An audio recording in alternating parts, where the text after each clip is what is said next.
That's a fuck of a job, you know. Pulling the transmission off.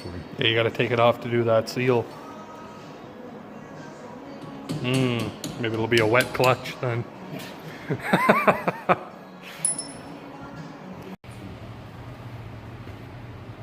A video of it going out.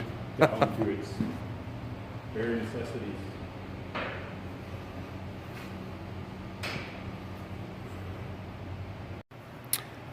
Hey guys, how's she going today? Well, we got the new engine in the 5010's frame. New clutch. Well, sort of a new clutch. I learned something. This is a 5020 clutch. And the clutch discs are bigger inside, a double clutch. And for the springs inside, you can see it's got all the little, your nubs there, eh? Over here's the 5010 one. Smaller discs, and we were going to use this clutch, but as you can see, it's made different too. It doesn't have those little nubs on it.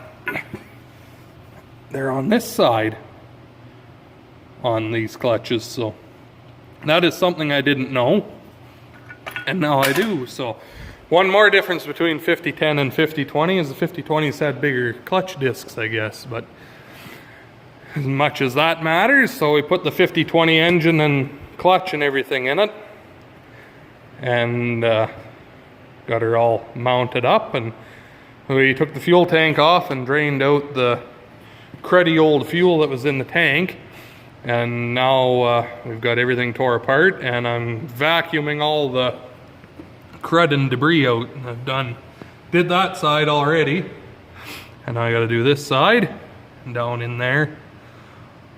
All that gross crap, and then some new foam and a little bit of oil, old oil to clean off of it, and then it'll be ready to roll back together and hit it with a little bit of paint. But, well, it sounds easy when you put it that way, but there's a bit more to do than that. But anyway, I am going to keep cleaning this thing up, and I'll talk to you again here in a little bit. Alrighty, so I got it all vacuumed up, and most of that shitty old foam peeled off of there, and now I'm just letting the motor kind of give it a real good spritz down there before already, but give her a wee bit more here. This is just diesel fuel, the old diesel fuel out of the tank, and for anyone who's ever fucked around with trying to clean grimy old dirt and shit off, you probably already know, but the cheapest and easiest way 9 times out of 10 is diesel fuel. Spray a little bit on, let it soak, and then you take the air gun and 90% of it will blow off, and then the rest of it you can kind of scrape off or soak it again and wipe it down. But I'll show you just kind of real quick how nice and clean. Where'd my rag go? How nice and clean it'll make it. So you see all this oily shit running down here. Take a rag and just clean. So I'm going to, and you can even see some of the shitty old paint. There's a tinge there of it. I'm going to let that soak, and I'm going to clean it real nice and good. And yeah, once I get all that grimy shit off of there, I'll show you what it looks like, and then we'll be one step closer to having it ready for paint. So I guess I'll talk to you again here in a few minutes. Gross.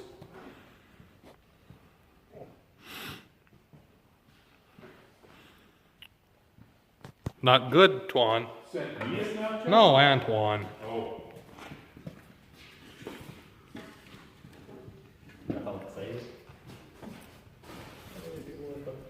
Someone used it as a boat anchor at some point, maybe? Timing.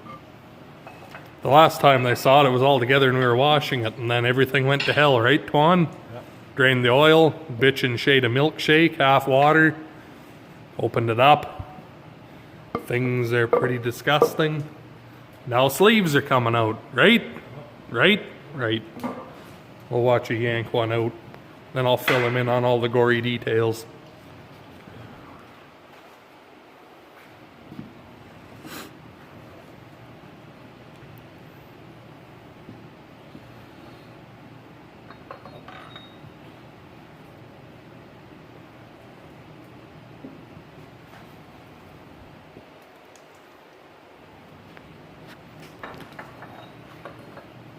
I guess you're resetting to pull that one out.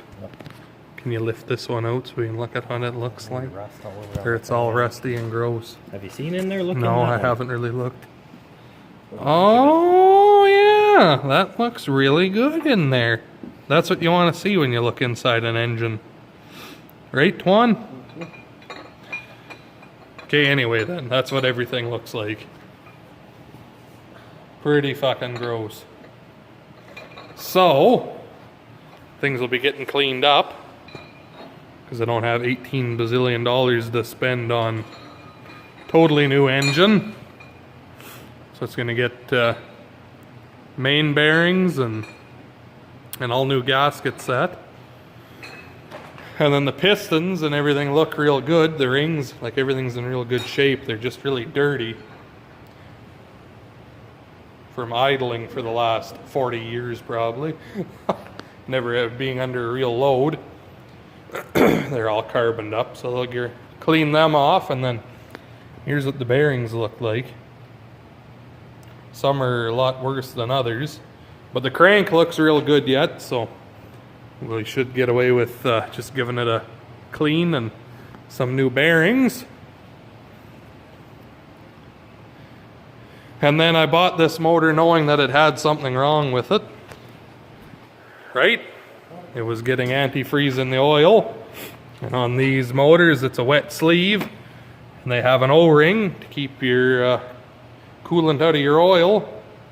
And they've got a real good habit of the O-rings over time cracking, drying out, or getting rust around them, like what we see here, and then everything can seep by.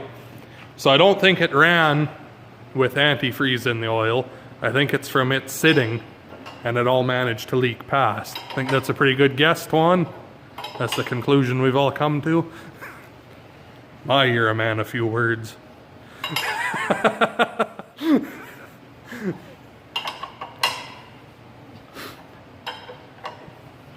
But I'm going to get the sleeves pulled out so we can clean the block and everything out.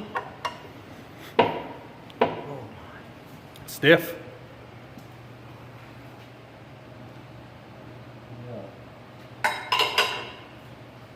We'll let him keep working. Because I just got back from town where I picked up all my new goodies. There's the new steering wheel. There's the old one, and you can't actually get that from John Deere anymore. There's an aftermarket outfit called A&I, and that's where I got just about everything from. I got a new muffler, because I didn't have one. I got new seat cushions. Those cushions from John Deere were $320 some. From A&I, they're $212. And I got a big box full of stuff. I got this sticker package here, which is every sticker that tractor needs, but they gave me, it came with the wrong, now they disappeared. The wrong John Deere stickers. Slide down, you buggers. Oh, now they're gone. Come on, get out of the way. There it is. The wrong John Deere sticker. I need the one that looks like that.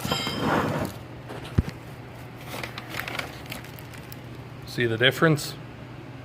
So I'm gonna get the sticker shop that made the stickers for the 895, get a hold of them and see if they can recreate that for me. I only need the one, but other than that, the rest of these stickers are the right ones. So there's the stickers. Though that package was $60, and from John Deere it was just shy of $500. So, new belts, the washers for on the injection lines and around the injectors, the new rubbers for the return line, my nice new LED hazard lights. I'll open one up.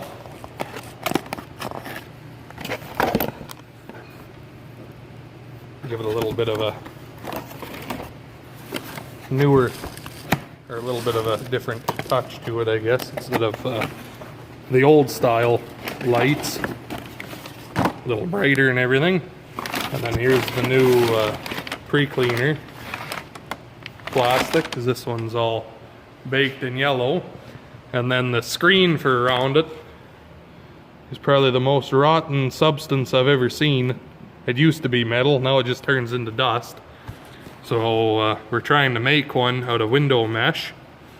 And I mean, it looks, the squares in the mesh are a little bit bigger than the squares in the, it's really hard to tell because it's so rusty, but they're almost all plugged with rust. But they're a little bit bigger, but I think it'll work just fine. It's pretty well the same material. So Dad cut the pieces off there to hold everything tight and glued them on. And that's where we're at for now with that. And then I got these lights, also from A&I. Nice round LED lights, and they go in the same grommets on the fender as the original lights.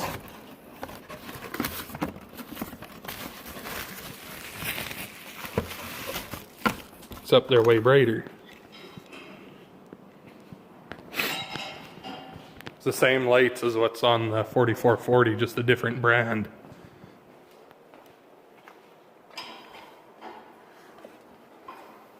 And then they just pop in there. I already had one in, but it's kind of hard to do one-handed.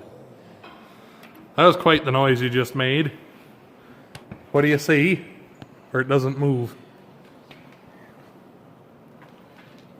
What? Oh, it's coming. Stiff? Yes.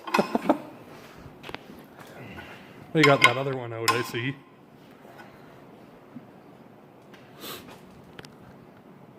It's coming.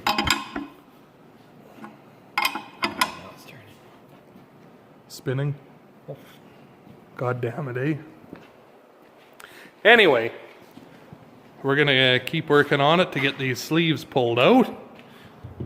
I'll end it now before you watch the silent one lose his mind, start swearing, throw the 3/4 inch swing bar through the window. Right, Twan? You think any of them believe that? Anyway. So, that's where I'll leave you for now. And I just got through ordering a whole bunch of new parts for it from what we've seen now that what else it needs inside the motor now that things have been opened up. So you can hear all about that in the next episode. So I guess we'll talk to you guys later.